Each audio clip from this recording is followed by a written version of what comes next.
কিয়ামতের দিন আল্লাহ তাআলা প্রত্যেক নবীকে জিজ্ঞেস করবেন যে তুমি কি তোমার উম্মতের কাছে আমি যা যা পৌঁছাতে বলেছিলাম পৌঁছিয়েছো? নবীরা বলবে আল্লাহ আমি পৌঁছিয়েছি।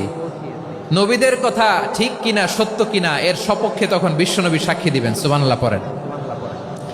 এজন্য রব্বুল আলামিন বলেন ফাকাইফা ইযা জিনা মিন কুল্লি উম্মাতিন বিশাহীদিন ওয়া জিনা বিকা আলা হাউলাই শাহীদা। তখন কেমন হবে যখন প্রতিটি উম্মত থেকে আমি একজনকে সাক্ষ্য হিসেবে বের করে আনবো, আর তাদের উপরে নবী আমি আপনাকে সাক্ষ্য বানাবো। পড়েন সুবহানাল্লাহ। তাহলে সব উম্মতের ব্যাপারে সেই উম্মতের নবীরা সাক্ষ্য দিবে, আর ওই নবীদের উপরে আমাদের নবী বিশ্বনবী সাক্ষ্য দিবেন। সুবহানাল্লাহ পড়েন। এজন্য বিশ্বনবী হচ্ছেন শাহিদ। শাহিদের আরেকটা ব্যাখ্যা হচ্ছে বিশ্বনবী সাল্লাল্লাহু আলাইহি ওয়াসাল্লাম আমাদের সাক্ষীর উপরে তিনি সাক্ষী দিবেন। তিনি নবীদেরও সাক্ষী, আবার আমাদের উপর উম্মতের উপরও সাক্ষী। সুবহানাল্লাহ পড়েন।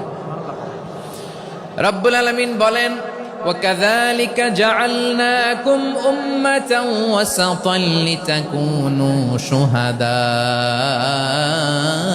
عَلَى النَّاسِ وَيَكُونَ الرَّسُولُ عَلَيْكُمْ شَهِيدًا। আর অনুরূপভাবে আমি তোমাদেরকে মধ্যমপন্থী উম্মত হিসেবে তৈরি করেছি, প্রেরণ করেছি। ব্যালেন্সড উম্মাহ, মধ্যমপন্থী উম্মাহ হিসেবে প্রেরণ করেছি, যাতে করে তোমরা সবার উপরে সাক্ষ্য দিতে পারো, আর যাতে তোমাদের নবী হতে পারে তোমাদের উপরে সাক্ষ্যদাতা। পড়েন সুবহানাল্লাহ।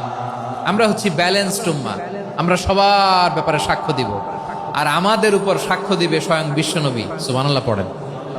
তাহলে আমাদের নবী নবীদের উপরও সাক্ষী, আমাদের উপরও সাক্ষী।